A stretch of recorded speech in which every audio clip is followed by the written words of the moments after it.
আসসালামু আলাইকুম প্রিয় দর্শক, অন্য মঞ্চের আলাপচারিতায় আপনাদের সকলকে আমন্ত্রণ জানাচ্ছি। কথা বলার জন্য আজ আমাদের সঙ্গে রয়েছেন সুপ্রিয় দর্শক শ্রোতা, আসসালামু আলাইকুম। যে যেখানে আছেন ভালো থাকবেন সেটাই প্রত্যাশা করি। আজ একটি গুরুত্বপূর্ণ বিষয় নিয়ে আলোচনা করব। আলোচনাটা খুব সুখকর আলোচনা না, তবে আলোচনা হওয়া প্রয়োজন বলে আমি মনে করি। আলোচনার শিরোনামটা এরকম: শেখ হাসিনা কি সুরক্ষিত ছিলেন নাকি অরক্ষিত ছিলেন? এই বিষয়টা নিয়ে আলোচনা করব। আমার আলোচনার নির্যাস পেয়েছি আমি একজন বিদেশি সাংবাদিকের কাছ থেকে।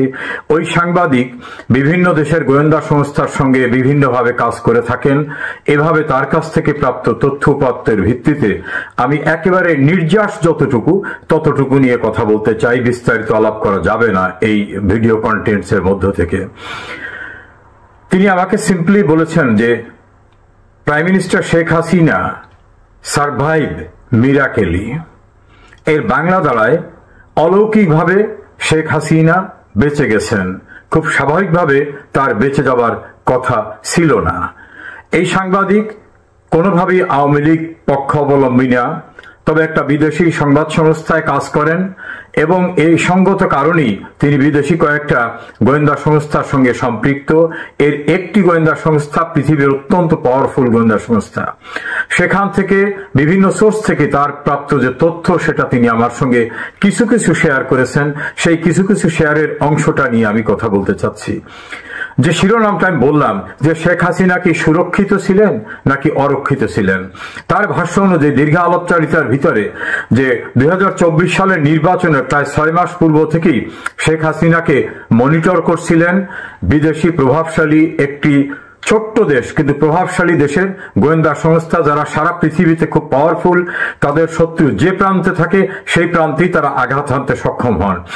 এই পাওয়ারফুল দেশটার গোয়েন্দা সংস্থাকে বাংলাদেশে ডিপ্লয় করেছিল আরেকটি বড় রাষ্ট্র এবং তাদের ক্ষেত্র তৈরি করে দেওয়ার জন্য বাংলাদেশে প্রায় 7-8 বছর যাবৎ বিভিন্ন পর্যায়ে কাজকর্ম করত। তাদের একটা দাপ্তরিক অফিস খোলা হয়েছিল। সেই অফিসটা ছিল একটা বিজনেস অফিসের নামে। এই বিজনেস অফিসটা সত্যি কিছু বিজনেসের কাজ করত, পোশাক রপ্তানি, অন্যান্য মাল আমদানি, ব্যাংক বিভিন্ন হিসাব নিকাশ করে একটা মাল্টি ন্যাশনাল কোম্পানি।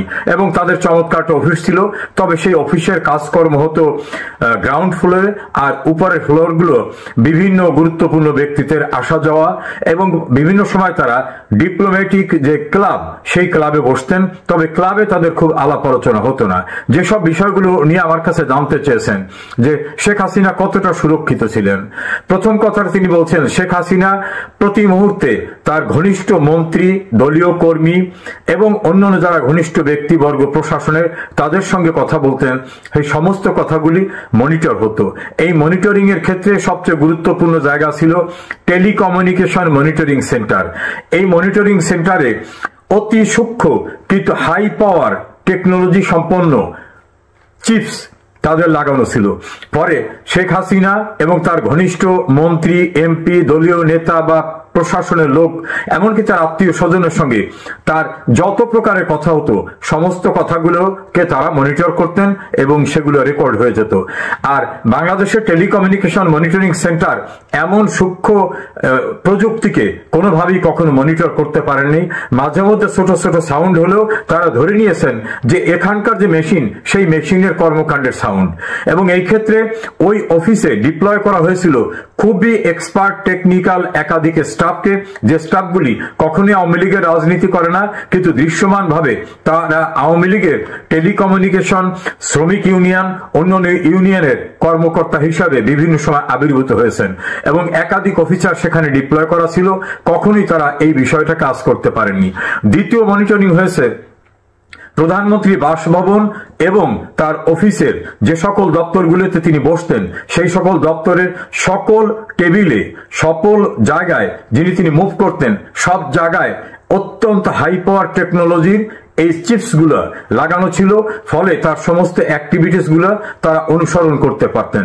তৃতীয়, তার গাড়িতে এবং তার যে গাড়ির গ্যারেজ যেখানে প্রধানমন্ত্রীর গাড়ি রাখা হয়, সেই গ্যারেজে ক্লিনিং এর দায়িত্বে যারা ছিলেন, ড্রাইভিং এর দায়িত্বে যারা ছিলেন, ঝাড়ু দেওয়ার দায়িত্বে যারা ছিলেন, ড্রাইভার থেকে শুরু করে বিভিন্ন পর্যায়ে, এদের বিভিন্ন পর্যায়ের লোকদের ভিতরে উনি এক্সাক্ট না বললেও বোঝা যায় তাদের ম্যানেজ করে বিভিন্ন জায়গায় এই চিপস গুলো তারা সেট করে রাখতেন, ফলে গাড়ি মুভমেন্টের সময় সমস্ত তথ্যাদি উপাধি তারা পেতেন।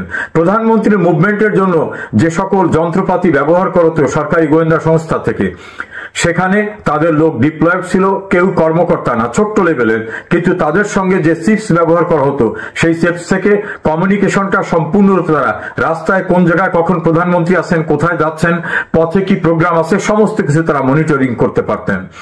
প্রধানমন্ত্রীর নিজ কার্যালয়ে যে ফাইলগুলো ব্যবহার করত, অর্থাৎ হার্ড যে ফাইলের ভিতর থাকে পেপার দিয়ে ফাইলটা তার সঙ্গে উপস্থাপন করা হতো, এই হার্ড ফাইলগুলোর ভিতরে সূক্ষ্ম পেপারের একেবারে দৃশ্যমান হবে না এমন চিপস ব্যবহার করা হতো, তার টেবিল চেয়ার থেকে শুরু করে। দেন তিনি যে সকল প্রোগ্রামগুলো যেতেন, যেখানে ইভেন্ট ম্যানেজমেন্ট চেয়ার টেবিল তৈরি করত, এই চেয়ার টেবিল তৈরির ইভেন্ট ম্যানেজমেন্টের ভিতর যারা ছিলেন, সেখানে কর্মচারীদের ভিতরে তারা বিভিন্নভাবে প্রভাব বিস্তার করে সেখানেও চিপসের ব্যবহার করতেন, যেটা প্রধানমন্ত্রীর নিরাপত্তা বলয়ের দায়িত্বে যারা আছেন তাদের যে মেটাল ডিটেক্টর যেটা দিয়ে তারা পরীক্ষা করেন, এই ডিটেক্টরে কখনোই সেটা চিহ্নিত হবে না। মাঝে মধ্যে ন্যূনতম সাউন্ড হলে তারা ধরে নিতেন যে এটা টেকনিক্যাল ডিফিকাল্টিস।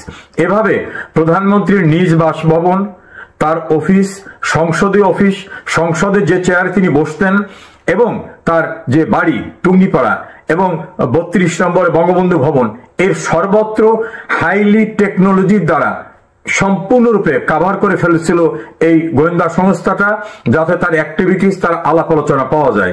ফলে পলিটিক্যালি উনি কোন ডিসিশন নিতে যাচ্ছেন, কি কি করবেন, সেই বিষয়গুলো তারা টাইম টু টাইম মনিটর করে তাদের বিকল্প ব্যবস্থা করত। আর তাদের এই বিকল্প ব্যবস্থা মনিটরিং এর জন্য হাই লেভেল টেকনোলজির যে অফিসটি, সেটা বললাম যে একটা ব্যবসায়ী অফিস, মাল্টি ন্যাশনাল কোম্পানি, 3-4টা দেশের মিলে একটা কোম্পানির অফিস হিসাবে এটাকে তৈরি করা হয়েছিল বাড়িধারায়।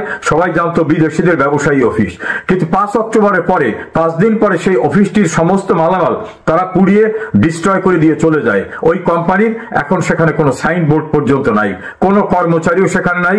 যদি কেউ বাইরে আউটসোর্সিং এর কাজ করত, তারা সেখানে গিয়ে দেখে এই অফিসের কোনো কিছু নাই। এরপরে যে সবচেয়ে গুরুত্বপূর্ণ বিষয়টি, প্রধানমন্ত্রীর নিরাপত্তা বলয়ের জন্য যারা কাজ করেন, স্পেশাল সিকিউরিটি ফোর্স SSF, আলাদা একটা পুলিশ বাহিনী, DGFI এর যারা কর্মকর্তা এবং ফোর্স, NSI এর এবং পুলিশের স্পেশাল ব্রাঞ্চের, এর ভিতরে তারা দীর্ঘদিন চেষ্টা করে তাদের মনোনীত লোককে ডিপ্লয় করাতে সক্ষম হয়েছিলেন। এই ডিপ্লয়িং এর জন্য তারা রিকমেন্ড করাইছেন আওয়ামী লীগের গুরুত্বপূর্ণ নেতা, প্রশাসনের গুরুত্বপূর্ণ ব্যক্তিদের দিয়ে। তারাও হয়তো বুঝতে পারেন নাই যে আমি কাকে অনুরোধ করতেছি। এভাবে অনেক বিশ্বস্ততার জায়গাগুলিতে পিয়ন থেকে শুরু করে constable officer, field officer, reporting officer, এরকম ভাবে তৈরি করা তাদের লোকগুলি ঘিরে ছিল সর্বত্র। দেন তার নিরাপত্তার দায়িত্বে ছিলেন একেবারে গেট থেকে গণভবন, প্রধানমন্ত্রীর কার্যালয় সহ সকল গেটে গভীর রাতে গেটটি যিনি তার বাসার বন্ধ করে দিতেন, সেই বন্ধের সময়ও চেকিং হতো যে অ্যাক্টিভিটিসটা কি হচ্ছে। আর বাংলাদেশে মেটাল ডিটেক্টর দিয়ে যেগুলো চিহ্নিত করা হয়, ডিটেক্ট করা হয়, সেগুলি এত বাধ্যতামূলক এবং সেগুলো যারা অপারেট করেন তারা ক্ষুদ্র একটি শব্দ হলেও সেটা যে আরো ডিটেক্ট করা দরকার সেটা কখনো তারা কল্পনা করতে পারেননি, এমন ভাবে সূক্ষ্ম টেকনোলজি তারা ব্যবহার করেছেন। প্রধানমন্ত্রীর ব্যক্তিগত ব্যবহার্য যেসব এরিয়া, সেই এরিয়া পরিষ্কার পরিচ্ছন্নতার দায়িত্বে যারা ছিলেন, তাদের মধ্য দিয়েও তারা বিভিন্ন জায়গায় বেসিনের নিচ প্রান্তে, টেবিলের নিচ প্রান্তে, টয়লেটের নিচে, এমন সব জায়গায় বিভিন্নভাবে ডিভাইস সেট করেছেন যেটা শুনলে অবাক হওয়ার মতো কথা। এবং এর মাধ্যমে তারা বলছেন যে বাংলাদেশে তাদের একটা গেটওয়ে ছিল, প্রধানমন্ত্রী রিলেটেড বিষয়গুলো ওই গেটওয়েতে যেত, গেটওয়ে থেকে তারা চেক করে সেইখান থেকে বাইরে পাঠাতো। এখানে একটা পার্ট হতো, সেখান থেকে কোন রকম এলোমেলো হয়ে গেলে, অস্পষ্ট হয়ে গেলে সেটাকে আবার শক্তিশালী করে তারা আবার ট্রান্সমিট করতো কনসার্ন এরিয়ায়। এভাবে প্রধানমন্ত্রীর সমস্ত বলয়গুলি তাদের টেলিকমিউনিকেশন মনিটরিং এর আওতায় তারা নিয়ে আসে। দ্বিতীয় নিয়ে আসে NSI, DGFI, special security force, president guard regiment এবং প্রধানমন্ত্রীর কার্যালয়ে যারা অন্যান্যভাবে দায়িত্ব পালন করেন। তার ভাষ্য মতে এর গুরুত্বপূর্ণ অনেকেই সরাসরিভাবে সহায়তা করেছে শেখ হাসিনা বিরোধী আন্দোলনে এবং তার মুভমেন্টে। নেক্সট, যারা বিভিন্ন কারণে তার উপর অখুশি, হয়তো একজন সচিবকে গুরুত্বপূর্ণ পদায়ন হয়নি, একজন সামরিক কর্মকর্তা গুরুত্বপূর্ণ পদায়ন পাননি, পুলিশ কর্মকর্তা পাননি, এনএসআই এর কর্মকর্তা পাননি, একজন নমিনেশন পাননি, এই সকল ব্যক্তিদের সঙ্গে বিভিন্নভাবে সম্পর্ক গড়ে তুলে গদগদ করে তারা সমস্ত কথা বলে দিয়েছেন। কোথায় কি সমস্যা আছে, কি হচ্ছে, সমস্ত তথ্য উপাত্ত তাদের কাছ থেকে নিয়েছেন।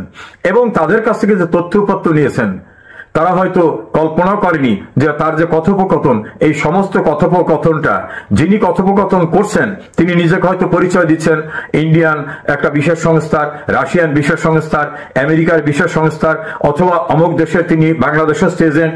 বিভিন্নভাবে সব কথোপকথনগুলো তিনি রেকর্ড করে নিয়েছেন এবং তার প্রতিপক্ষ যারা, তারা আবার কি বলে সেই বিষয়গুলো তারা তথ্য উপাত্ত সেখান থেকে সংগ্রহ করেছেন।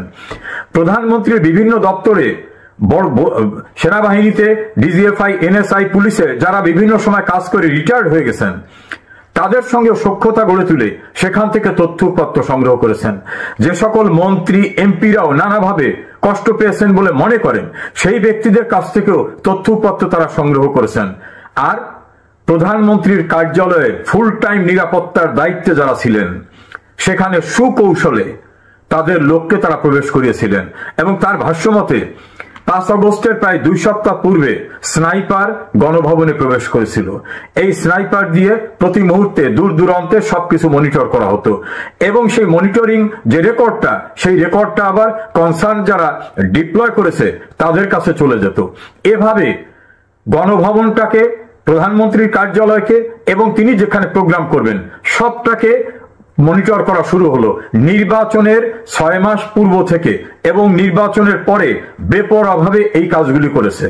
আর পলিটিক্যাল এরিনা লোকরা যাতে ঘনিষ্ঠ হতে না পারে সেজন্য সুকৌশলে প্রশাসনের বিভিন্ন বাহিনীর তাদেরকে প্রাধান্য যাতে থাকে সেজন্য তাদেরকে উদ্বুদ্ধ করা হয়েছে। আরেকটি কথা তিনি বললেন, যে সকল কর্মকর্তারা বিদেশে ট্রেনিং এ যেতেন, পুলিশ, র্যাব, আর্মি, প্রশাসনের, তারা বিদেশে যাওয়ার পরে মনিটর করা হতো কে কোন দেশে যাচ্ছেন, সেখানে তাদের সঙ্গে কথা হতো, তাদের অনেককেই সেখানে ম্যানেজ করা হতো, তাদের বড় বড় গিফট করে দেওয়া হতো, যে গিফট অস্বাভাবিক গিফট, সেই গিফটের মধ্য থেকে তাদের কাছ থেকে কি অবস্থা সরকারে, কেমন চলছে, দরদের সঙ্গে মানে পক্ষাশ্রিত অবস্থায় নিয়ে কথা বলে সমস্ত তথ্য উপাত্ত উদ্ধার করা হতো। আর ধীরে ধীরে তাদের সঙ্গে রিলেশন করে তারা দেশে ফিরে আসার পরেও তাদের সঙ্গে কথোপকথনের ভিতর থেকে তথ্য উপাত্ত নিতেন। ছাত্র সংগঠনের ভিতরে একই কায়দায় দীর্ঘদিন ধরে এন্ট্রি আওয়ামী লীগ এর লোকদের ঢুকিয়ে দেওয়া হয়।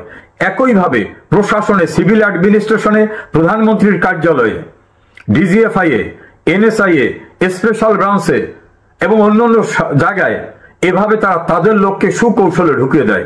আমাকে প্রশ্ন করলেন যে আপনারা জানেন শেখ হাসিনার সময় যারা খুব গুরুত্বপূর্ণভাবে স্পেশাল ব্রাঞ্চের যে চিফ ছিলেন তার আশপাশে যে সকল কর্মকর্তারা ছিলেন তারা এখন কি অবস্থায় আছেন? আমি বললাম নিশ্চয়ই খারাপ অবস্থায়। বলে না, অনেকেই খারাপ অবস্থা নাই। সেনাবাহিনীর ভিতরে অনেকেই খারাপ অবস্থা নাই, অনেকে নানা কারণে রিটায়ারমেন্টে পাঠানো হলেও তাদেরকে বিভিন্ন জায়গায় প্রোভাইড করা হবে বা প্রোভাইড করা হচ্ছে। এভাবে রাজনীতিতেও যে সকল ব্যক্তিরা বিভিন্ন রকম দূরবর্তী দৃষ্টি দেখে কর্মকাণ্ডে যেতে পারত তাদের সম্পর্কে বিষিয়ে তোলার মতো বিভিন্ন রকম মেরুকরণে কাজ করত। এই যে একটা মেটিকুলাস প্রোগ্রাম যারা করেছেন তাদের ভিতর থেকে, ফলে প্রধানমন্ত্রীকে তারা অনেকটা ডিপেন্ডেন্ট করে ফেলছিল প্রশাসনের উপরে এবং বিভিন্ন বাহিনীর উপরে। এই বাহিনীর যারা শীর্ষস্থানীয় কর্মকর্তা, আমাকে যিনি কথা বলেছেন তার ভাষ্য অনুযায়ী এদের 90% প্রধানমন্ত্রী শেখ হাসিনার লোক ছিলেন না। এমনকি শেখ হাসিনা বাংলাদেশ থেকে বেরিয়ে যেতে পারবেন নির্বিঘ্নে, এটাও যারা মেটিকুলাস ডিজাইন করেছিল তারা এটা কল্পনাও করেননি। শেখ হাসিনাকে কোনোভাবেই দেশের বাইরে যেতে দেওয়া হবে না, তাকে ক্ষমতা থেকে এবং সহজ সরল ভাষায় বলা যায় দুনিয়া থেকে সরিয়ে দেওয়া হবে। আর তিনি সরে দেওয়ার পর কে কি করছে এটা তো জানার বিষয় না, এমন পরিকল্পনা ছিল। সে কারণে তিনি রিপিটেডলি বলছেন যে survival of Sheikh Hasina was meticulous and by the blessing of creator. তার ভাষায় ক্রিয়েটর, আমি বলবো যে আল্লাহর রহমতে অলৌকিকভাবে শেখ হাসিনা বেঁচে গেছেন।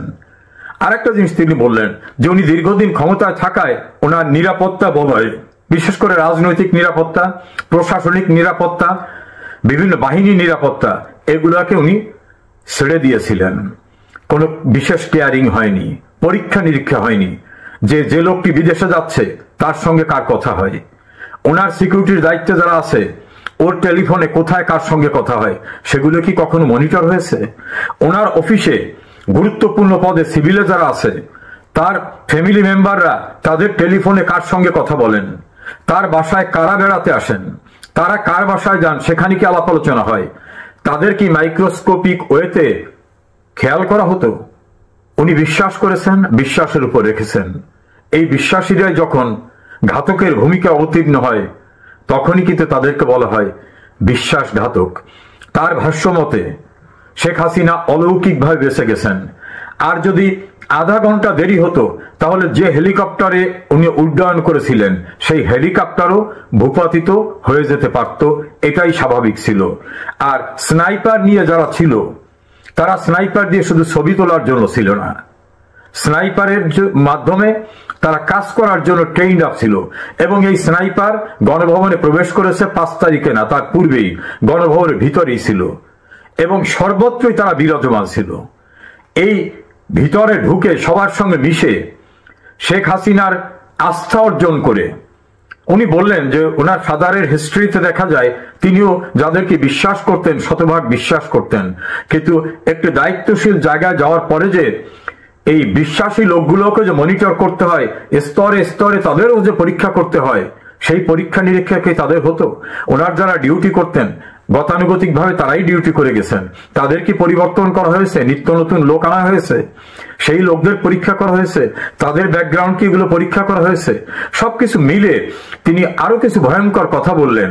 সেই কথাগুলি পাবলিকলি বলা সুখকর হবে না, সে কারণে বললাম না। তবে তার বক্তব্য রাজনৈতিকভাবে তিনি নির্ভরশীল হয়ে পড়েন নাই অনেকের উপরে, তিনি যাদের উপর নির্ভর করছেন তারাও অনেকে সেই রকম যোগ্যতা ছিল কিনা, অথবা তারাও বিরক্ত ছিল কিনা, অথবা তাদের দূরদৃষ্টি ছিল কিনা। প্রশাসনে যাদের উপর নির্ভর করেছিলেন তারা সুকৌশলে বিরাজনীতিকরণের দিকে যে তাদের মধ্য দিয়ে সবকিছু হোক এরকম চিন্তা চেতনা করছেন। বিভিন্ন বাহিনীর কর্মকর্তারা এমনকি ডিজিএফআই এবং এনএসআই এর ব্যাপারে সুনির্দিষ্ট করে বলছেন সেখানে টপ লেভেলে যারা ছিলেন এর অধিকাংশ ছিলেন এন্টি শেখ হাসিনা সেন্টিমেন্টের লোক, কিন্তু তারা তীব্রভাবে আওয়ামী লীগ করে সেখানে অবস্থান টিকিয়ে রেখেছিলেন এবং তাদের রিকমেন্ড কাদের দিয়ে করানো হবে সে ব্যবস্থাও করানো হয়েছিল।